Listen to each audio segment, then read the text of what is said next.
Posibleng umabot po sa Metro Manila ngayong araw ang tumagas na langis mula naman sa lumubog na motor tanker Terra Nova sa karagatan ng Limay, Bataan.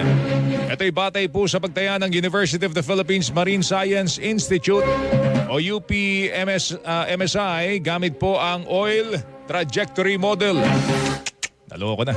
Sa gayon po'y napansin ng mga mangingisda sa Tansa, Cavite na may langis na po na nakahalo po sa tubig at baybayin.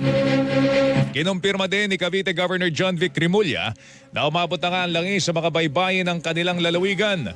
Sa katubigan ng Malolos, Bulacan, may bakas pa rin may bakas na rin po ng langis. Ayon po sa salvage company, naselyohan na po ang pressure valves at high-level alarm sensor ng MT Terra Nova. Inaasang masisimula na ngayong araw ang siphoning o paghigop po ng langis. Aabot po sa